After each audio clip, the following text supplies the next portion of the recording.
హైందవ ఆలయాల్లో ఉండే పురుష మృగం రహస్యమేమిటో తెలుసుకుందాం. ఈజిప్ట్ దేశంలో స్ఫింక్స్ అనే ఒక పెద్ద రాతి విగ్రహం కనిపిస్తుంది. ఆ విగ్రహం ప్రత్యేకత ఏమంటే ఆ విగ్రహానికి మానవ శిరస్సు మరియు సింహం శరీరం ఉంటాయి. ఆ విగ్రహం యొక్క అంతరార్థం ఏమిటో ఇంతవరకు ఎవరికీ అంతుపట్టలేదు. సరిగ్గా అదే విధంగా భారతదేశంలోని ఆలయాల్లో సింహం శిరస్సు, మనిషి శరీరం ఉన్న విగ్రహాలు కనిపిస్తూ ఉంటాయి. ఇలా సింహం శిరస్సు, మనిషి దేహం గల విగ్రహాన్ని సంస్కృత భాషలో పురుష మృగం అని అంటారు. పురాణాలలో ఈ పురుష మృగం ఎలా రూపొందిందో తెలియజేసే ఒక వృత్తాంతం కనిపిస్తుంది. ఆ వివరాలు క్లుప్తంగా ఏంటంటే, ద్వాపర యుగంలో ధర్మరాజుకి పట్టాభిషేకం చేసే సమయంలో పాండవులు ధర్మరాజు ఆధ్వర్యంలో రాజసూయ యాగం చేయాలని నిర్ణయించుకున్నారు. ఆ సమయంలో అనేక మంది రాయబారులను దేశం నలుమూలలకి పంపి అన్ని ప్రాంతాల రాజుల్ని ఆ యాగానికి ఆహ్వానించే ప్రయత్నంలో పడ్డారు. ఆ సందర్భంలో పాండవులలో ఒకడైన భీముడు ఉత్తర దిక్కులో కుబేరుడి భవనానికి కాపలాగా ఉండే పురుష మృగాన్ని ధర్మరాజు చెయ్యబోయే రాజసూయ యాగానికి రక్షణ కల్పించడం కోసం ఆహ్వానించడానికి స్వయంగా పురుష మృగం దగ్గరికి వెళ్ళాడు.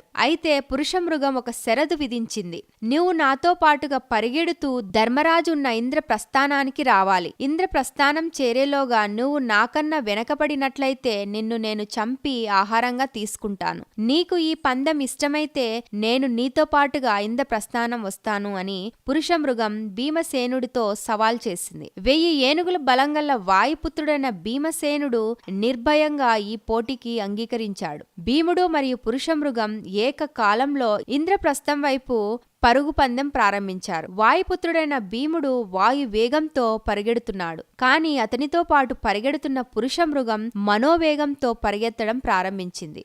గాలి ఎంత వేగంగా ప్రయాణించినా ఒక ప్రదేశం చేరుకోవడానికి కనీస సమయం పడుతుంది. కానీ మనస్సు ఎక్కడికి వెళ్లాలనుకుంటే అక్కడికి కన్ను మూసి తెరిచేలోగా చేరిపోతుంది. ఆ కారణంగానే భీముడు వాయువేగంతో పరిగెత్తిన పురుషమృగంతో సమానంగా పరిగెత్తలేకపోయాడు. ఇక్కడ ఒక తమాషా ఉంది. అదేంటంటే శ్రీకృష్ణుడికి జరగబోయేది ముందుగానే తెలుసు. అందుకనే ఒక ఉపాయం భీముడికి చెప్పాడు. అదేమిటంటే శ్రీకృష్ణుడు 12 చిన్న లింగాలను భీముడికి ఇచ్చి అతనితో ఇలా చెప్పాడు. నీవు పురుషమృగంతో పోటీపడి పరిగెడుతున్న సమయంలో పురుషమృగం నిన్ను దాటిపోవడానికి ప్రయత్నించడానికి ముందు అనగా పురుషమృగం నీకు వెనక కొద్ది అడుగుల దూరంలో ఉండగానే నీ దగ్గర ఉన్న శివలింగాలలో ఒక దానిని నీ భుజం మీదుగా వెనక్కి విసిరివేయి. ఆ తర్వాత జరిగే చిత్రం నువ్వే చూస్తావు అన్నాడు శ్రీకృష్ణుడు. శ్రీకృష్ణుడు చెప్పిన మాటలు గుర్తుపెట్టుకున్న భీముడు పురుషమృగం తనని దాటిపోవడానికి ప్రయత్నించేలోగా ఒక శివలింగాన్ని తన భుజం మీదుగా వెనక్కి విసిరివేశాడు.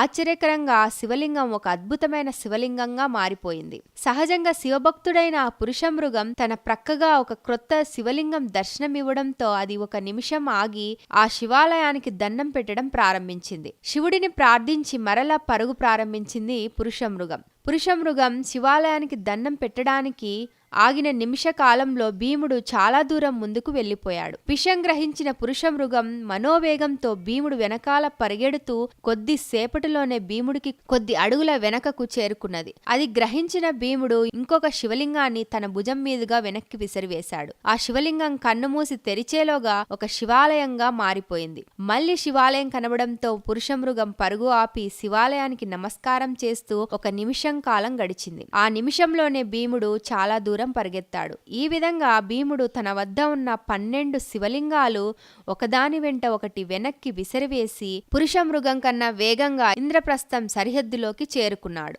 అయితే అప్పటికి భీముడు తన కుడికాలును ఇంద్రప్రస్థ సరిహద్దులోకి పెట్టాడు. పురుషమృగం కన్ను మూసి తెరిచేలోగా ముందుకు దూకి ఇంద్రప్రస్థ సరిహద్దులోకి రెండవ కాలు పెట్టబోతున్న భీముడిని తన పంజాలతో ఒడిసి పట్టుకుంది. భీమునికి ఏం చేయాలో అర్థం కాలేదు. ఈ విషయం తెలుసుకున్న ధర్మరాజు శరవేగంతో అక్కడికి వచ్చి సింహం చేతిలో ఇరుక్కున్న భీమసేనుడిని చూసి విచారించాడు. అప్పుడు పురుషమృగం ధర్మరాజుతో నువ్వు సాక్షాత్ ధర్మస్వరూపుడవు, నీవే ఈ విషయంలో న్యాయం చేయాలి అని తనకు భీముడికి మధ్య కుదిరిన ఒప్పందం గురించి చెప్పింది. చెప్పింది. విషయం అర్థం చేసుకున్న ధర్మరాజు పురుష మృగంతో ఇలా అన్నాడు: భీముడు కాలు ఇంద్రప్రస్థం సరిహద్దు లోపల పెట్టాడు కనుక అతని శరీరంలో సగభాగం నీకు దక్కుతుంది, అనగా మెడ వరకు నీది, శిరస్సు మాత్రం అతనిది. ధర్మరాజు తీర్పు విన్న పురుషమృగం ఎంతగానో సంతోషించి భీముడిని వదిలిపెట్టి ఆపై సంతోషంగా ధర్మరాజు చేసే రాజసూయ యాగానికి హాజరయ్యింది. యాగం పూర్తయిన తర్వాత పురుషమృగం శ్రీకృష్ణుడితో ఇలా అన్నది: ప్రభు, ఉత్తర దిక్కులో ఉన్న నన్ను ఇక్కడికి రప్పించారు, యాగం పూర్తి అయ్యింది, ఇకపై నేను ఏమి చెయ్యాలో చెప్పండి అని. అప్పుడు శ్రీకృష్ణుడు చిరునవ్వు నవ్వుతూ పురుషమృగంతో ఇలా అన్నాడు: నీవు ఇక్కడ నుండి దక్షిణ భారతదేశానికి వెళ్లి అక్కడున్న చిదంబరం అనే క్షేత్రంలో నివాసం ఉండు. అక్కడికి పరమశివుడు వచ్చి తన తాండవ నృత్యాన్ని చేస్తాడు. నీవు ఆ ఆలయంలో ఉంటూ అక్కడికి వచ్చే భక్తుల మనసులలో ఉండే చెడును తొలగించు అని చెప్పాడు. శ్రీకృష్ణుని సలహా ప్రకారం పురుషమృగం చిదంబర క్షేత్రానికి చేరుకున్నది. తమిళనాడులోని అనేక శివాలయాల్లోని ప్రముఖమైన ప్రదేశాలలో ఈ పురుషమృగ విగ్రహాలు ఉన్నాయి. అయితే ఇవి ప్రాచీన పాశ్చాత్య స్పింక్స్ లా కాకుండా విభిన్నంగా ఉంటాయి. భారతదేశంలో ఉండే స్పింక్స్ సింహం యొక్క పూర్తి శరీరాన్ని మరియు మనిషి శిరస్సును కలిగి ఉంటాయి. తంజావూరులోని బృహదీశ్వర ఆలయంలో ఉన్న సుబ్రహ్మణ్య సన్నిధికి ఎదురుగా ఉన్న మండపంలో ఒక పురుషమృగం జంట ఉండి అక్కడికి వచ్చే భక్తులకు స్వాగతం చెబుతూ ఉంటాయి. కుంభకోణంలోని సారంగపాణి ఆలయం యొక్క గోపురంలో దూకడానికి సిద్ధంగా ఉన్నట్టు కనిపించి ఉన్న 2 జతల చిన్న పురుష మృగాలు కనిపిస్తాయి. ఇంకా త్రిభువనం మరియు తిరువన్నమాలై ఆలయాల్లో కూడా ఈ పురుష మృగాలు కనిపిస్తాయి. ఒక విచిత్రం ఏమంటే దక్షిణ భారతదేశంలోని కొన్ని వైష్ణవ ఆలయాల్లో కూడా ఈ పురుష మృగ విగ్రహాలు కనిపిస్తాయి. శివాలయాల్లో శివలింగానికి చేసే పూజలలో జరిగే షోడశ ఉపచారాలలో పురుషమృగ హారతి కూడా ఉన్నట్టుగా తెలుస్తున్నది. ఈ హారతి ఇస్తున్నప్పుడు అర్చకులు కృష్ణ యజుర్వేదంలోని కొన్ని శ్లోకాలు చదువుతారు. కొన్ని హైందవ ఆలయాల్లో భగవంతుడిని పురుషమృగ వాహనంపై కూర్చోబెట్టి ఊరేగింపులు చేయడం జరుగుతుంది. ఈ పురుషమృగాలు కేవలం హిందూ మతంలోనే కాకుండా భారతదేశంలోని జైన మరియు బౌద్ధ మతంలో కూడా కనిపిస్తున్నాయి.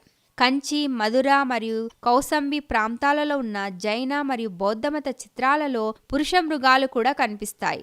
ఒరిస్సాలో ఉన్న జైన గుహలలో పురుష మృగాల బొమ్మలున్నాయి. కొనార్క్ సూర్య దేవాలయంలోను, హంపి, శ్రీశైలం మరియు ఉత్తర కర్ణాటక ప్రదేశాలలోను మరియు పశ్చిమ బెంగాల్లో ఇటుకరాళ్లతో నిర్మించబడిన ఆలయాలపైన పురుష మృగాల బొమ్మలు కనిపిస్తాయి. శ్రీలంక దేశంలో వీటిని నరసింహములు అని పిలుస్తారు. చిదంబరంలో కనిపించే స్పింక్స్ లో ఒకటి ఆడదిగా ఇంకొకటి పురుషుడు అయి ఉండడం విశేషం. ఈ మృగాలు పూర్తి సింహం దేహాలను మరియు మానవ శిరస్సును కలిగి ఉంటాయి. సాధారణంగా పురుష మృగాలు ఆలయాల ప్రవేశ మార్గాల వద్ద కనిపిస్తాయి. కొన్నిసార్లు ఆలయంలో జరిగే ఉత్సవాల కోసం నిర్మించిన మంటపాలలో కూడా పురుష మృగాలు కనిపిస్తాయి. ఈజిప్ట్ లోని గజాలో మహా స్పింక్స్ ఈజిప్ట్ లోని పిరమిడ్లకు కాపలాగా ఉంటుందని భావిస్తారు. గాజా ప్రాంతంలో ఉన్న గ్రేట్ స్ప్రింగ్స్ ఈజిప్ట్ దేశానికి ప్రతీకగా గుర్తించబడింది. ఆ దేశంలో విడుదలయ్యే అధికారిక రాజపత్రాలలోనూ స్టాంపుల మీద, నాణ్యాల మీద గ్రేట్ స్ప్రింగ్స్ బొమ్మ కనిపిస్తుంది. స్ప్రింగ్స్ అనే పదం గ్రీక్ భాష నుండి వచ్చింది. ఈ మాటకు అర్థం బిగించడం లేదా నొక్కివేయడం. ఈ మాట ఎలా పుట్టింది అంటే పూర్వం ఈజిప్ట్ దేశంలోని వేటగాళ్లు సింహాలను తమ ఒట్టి చేతులతో గొంతు పిసికి చంపేసేవాళ్లు, లేదా సింహం యొక్క కంఠాన్ని తమ దంతాలతో అది చచ్చిపోయేదాకా కొరికేసేవాళ్ళు. సింహాలను ఆయుధాలు లేకుండా చేతులతో లేదా నోటితో చంపడం ఆనాటి ఈజిప్ట్ వేటగాళ్ళకి గర్వ కారణంగా ఉండేది. ఆ కారణంగానే స్పింక్స్ ని తమ గొప్పదనానికి ప్రతీకగా ప్రకటించడం జరిగింది. గ్రీక్ పురాణాలలో చెప్పబడిన సమాచారం ప్రకారం ఆ దేశంలోని స్పింక్స్ ఒక పెద్ద భూతమని తెలుస్తున్నది. దీనికి ఆడసింహం యొక్క శరీరము, మానవ స్త్రీ యొక్క తల, గద్ద యొక్క రెక్కలు మరియు పాము తలను పోలిన తోక ఉండేవి. ప్రాచీన రచనల ప్రకారం పూర్వ దెబ్స్ అనే గ్రీకు నగరం ప్రవేశ ద్వారం వద్ద ఉండే స్పింక్స్ ఆ నగరంలోకి ప్రవేశించాలి అనుకునే ప్రయాణికుల్ని ఒక చిక్కు ప్రశ్న అడిగేది. ఆ చిక్కు ప్రశ్నకు సమాధానం చెప్పిన ప్రయాణికుల్ని నగరంలోకి ప్రవేశించడానికి అనుమతించేది. సమాధానం చెప్పలేని వారిని గుటుక్కున మింగేసేది. బహుశా మహాభారతంలో చెప్పబడిన పురుషమృగము, భీమసేనుడు కథ ఆధారంగానే ఈ గ్రీస్ దేశంలోని పురాణ స్ప్రింగ్స్ యొక్క కథ ప్రారంభమై ఉంటుందని కొందరు భావిస్తున్నారు. భారత ఇతిహాసాలలో చెప్పబడిన శరభ మృగం గ్రీకు దేశంలోని స్ప్రింగ్స్ కి చాలా దగ్గరగా ఉంటుంది. శరభ మృగం నరసింహుని అవతారాన్ని అంతం చేయటం కోసం ఆవిర్భవించిన పరమశివుని యొక్క రూపంగా చెప్పబడుతున్నది. ఈ శరభ మృగం సింహ సింహం, మనిషి మరియు పక్షి యొక్క రూపాల మిశ్రమంగా ఉంటుంది. బర్మా దేశంలో స్ప్రింగ్స్ ని మనుశిష్య అని పిలుస్తారు. ఆ దేశంలో ఉండే బౌద్ధ స్తూపాలను రక్షించడానికి స్పింక్స్ ని అక్కడ వాళ్ళు ఏర్పాటు చేశారు. అగ్రసేస్ అనే భూతం అప్పుడే పుట్టిన రాజహంస శిశువుని అపహరించుకుపోయి తినివేస్తుందని విశ్వసించే బౌద్ధ సన్యాసులు ఆ బిడ్డ రక్షణ కోసం బిడ్డ ఉన్న ప్రదేశంలో స్పింక్స్ విగ్రహాన్ని ఏర్పాటు చేసేవారు. ప్రపంచంలోకెల్లా పెద్దది మరియు ప్రాచీనమైనదిగా గుర్తించబడిన గాజా స్పింక్స్ 240 అడుగుల వెడల్పు, 66 అడుగుల ఎత్తు ఉంటుంది. తమిళనాడులోని కన్యాకుమారిలో శివరాత్రి సమయంలో కొందరు భక్తులు ఆ ప్రాంతంలో ఉన్న 12 శివాలయాలను దర్శించడానికి దాదాపు 75 కిలోమీటర్లు పరిగెత్తుకుంటూ వెళ్తారు. దీనిని తమిళ భాషలో శివ అట్టం అని పిలుస్తారు. పురుష మృగం మధ్య జరిగిన పరుగు పందానికి ప్రతీకగా ఈ ఉత్సవం జరుపుతారని తెలుస్తున్నది.